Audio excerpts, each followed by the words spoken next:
न देने वाली व्यवस्था, शर्म करो, शर्म करो, शर्म करो। उत्तराखंड के शहीद अमर रहे, अमर रहे, अमर रहे। मुजफ्फरनगर कांड के शहीद अमर रहे, अमर रहे, अमर रहे।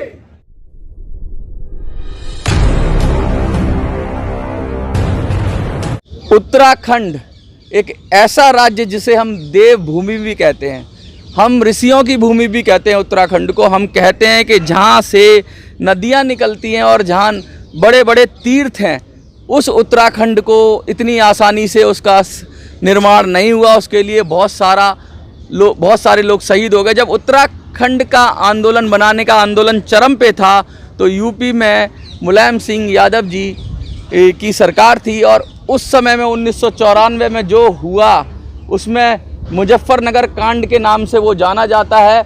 और उसमें क्या क्या हुआ उसके बारे में आज लोग बात कर रहे हैं और कह रहे हैं बहुत दुखद था, काफ़ी लोग शहीद हो गए, किस तरह से दमन किया सरकारों ने, उस सब पर बात कर रहे हैं। आइए हम बात करते हैं कुछ लोगों से जो आज जंतर मंतर पे आए हैं। 2 अक्टूबर का दिन है। महात्मा गांधी अहिंसा के लिए जाने जाते हैं और अहिंसा के पुजारी थे। पूरे देश के राष्ट्रपिता के नाम से उनको पहचाना जाता है। आज उस तारीख को 2 तारीख को ऐसा जंतर मंतर पर लोग उठे हैं और खड़े हैं और शहीदों को याद कर रहे हैं जिन्होंने उत्तराखंड के लिए अपनी जान न्यौछावर कर दी। क्या हुआ था सर वो जो उस दिन? ये उत्तराखंड राज्य गठन आंदोलन का एक लाल किले पे स्वीकृत रैली थी। मतलब एक प्रदर्शन था। हाँ, 2 बहुत बड़ी रैली थी। देश के इतिहास में बीबीसी के अनुसार 20 लाख लोग आदमी आए थे उस दिन। तो उस रैली में उत्तराखंड से लोग भाग लेने आ रहे थे, रात को बसों में आ रहे थे। हरिद्वार, हाँ, ये सारे उत्तराखंड के जो जनपदों से आ रहे थे।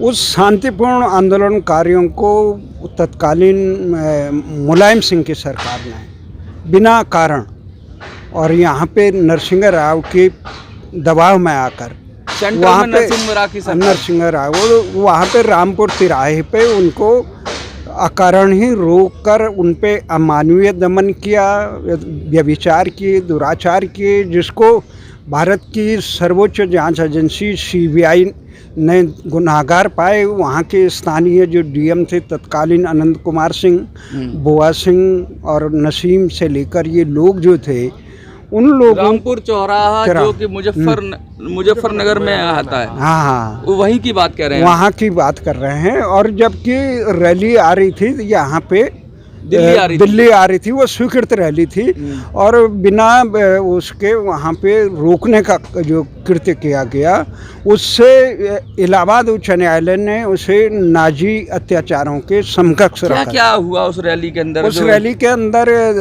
मतलब उस रोकने के अंदर लोग गोलियां चलाई गई। हाँ। पुलिस प्रशासन की वर्दी पे लोगों महिलाओं से व्यभिचार किया गया, उनकी बसों को तोड़ा गया, आगजनी की गई और कुछ लोग मरे भी, आधा दर्जन से ज़्यादा लोग मरे। हाँ। तो ये तमाम जो कांड हुआ, हाँ। उसके बाद मुलायम सिंह ने गुनाहगारों को सजा देने की बजाय जो इलाहाबाद उच्च न्यायालय ने इस कांड की सीबीआई जांच की जो संस्तुति दी, उस पर रोकने के लिए सर्वोच्च न्यायालय में मुलायम सिंह आए, सरकार आई। तो सर्वोच्च न्यायालय ने भी वो उत्तर प्रदेश सरकार की रिजेक्ट करके ये सीबीआई जांच की। इलाहाबाद उच्च न्यायालय ने उसमें इन दोषियों को सजा देने के लिए कहा। उस फैसले को देश का सर्वोच्च न्यायालय और देश की वो संसद में कई दिन तक यहाँ पे कोहराम मचा रहा। भारतीय जनता पार्टी के लोग घड़ियाली आंसू बहाते रहे कि गुनाहगारों को न्याय नहीं मिला। क्या न्याय नहीं मिला? न्याय की जगह उन गुनाहगारों को देश प्रमोशन दिया गया। बोआ सिंह डीजी बन के आए, अनंत कुमार यहाँ पे, राजनाथ सिंह लंबे समय तक केंद्र में सचिव से लेकर ये घुमाते रहे और जिनको सज़ा देनी चाहिए।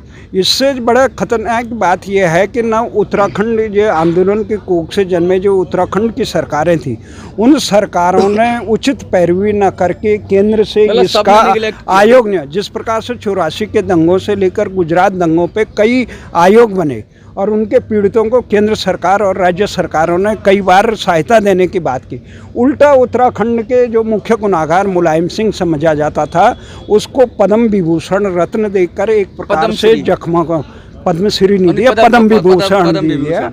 उसमें जख्मों को, और जिस मुलायम सिंह ने इलाहाबाद उच्च न्यायालय पे उनके लोगों ने हमला करने की कोशिश की, जिन्होंने राम जन्मभूमि के आंदोलनकारियों पर गोली चलाई, जिन्होंने उत्तराखंड के संविधान सम्मत जो लोग थे यहाँ पे मानवाधिकार आयोग से लेकर महिला आयोग से लेकर इलाहाबाद उच्च न्यायालय जिनको गुनाहगार ठहराया था, उनको सजा देने में देश की जब न्याय व्यवस्था असफल रही थी, यहाँ के तमाम जो महिलाओं को आज सशक्तिकरण के नाम पे, उनके सम्मान करने के नाम पे दावे करते हैं, उन लोगों ने महिलाओं के साथ हुए इस दुराचार के दोषियों को सजा देने के लिए रत्ती भर भी काम नहीं किया।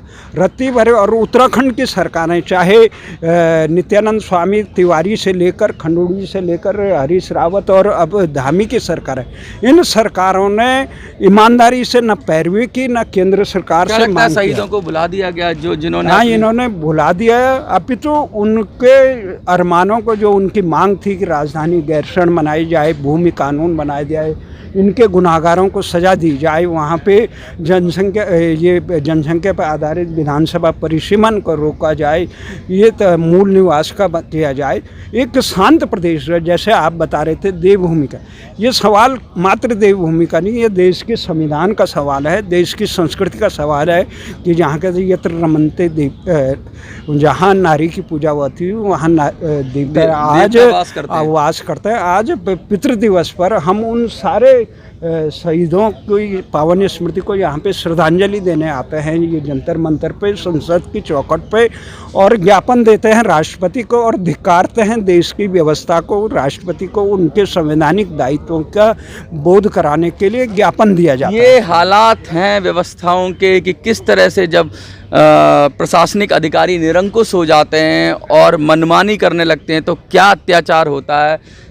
आज जो ये काला दिवस या मतलब ये जो ब्लैक कपड़ा दिखाया जा रहा है, ये दिखाया जा रहा है उनकी स्मृति के लिए और विरोध किया जा रहा है उन अत्याचारों का जो कि उत्तराखंड की मांग करने वाले लोगों पर, जो पीसफुल आ रहे थे दिल्ली, उनको मुजफ्फरनगर में रामपुर चौराहे पर रोककर जिस तरीके से वहाँ के प्रशासन ने उनके साथ अत्याचार किया और कई लोग मारे गए, कई महिलाओं के साथ गलत काम हुआ, क्या क्या नहीं हुआ, उसकी स्मृति में आज ये लोग, उसकी जो दुखद स्मृति है उसमें ये आज लोग जंतर मंतर पर बैठे हुए हैं और कह रहे हैं कि सरकारों ने कुछ भी नहीं किया। ना राज्य की सरकार ने, गठन तो हो गया उत्तराखंड का, लेकिन ना राज्य की सरकार ने कुछ किया, ना ही केंद्र की सरकार ने कुछ किया। और जो सरकार चीख चीख कर, छाती पीट कर उस मुजफ्फरनगर कांड की बात करती थी, बीजेपी की बात कर रहा हूँ मैं, वो भी इस पर मौन है, उनका भी कोई प्रतिक्रिया नहीं है। आपको क्या लगता है कमेंट में लिखिए। जंतर मंतर से मिनी संसद के लिए मैं मनोज सुराजी। जय हिंद, जय भारत।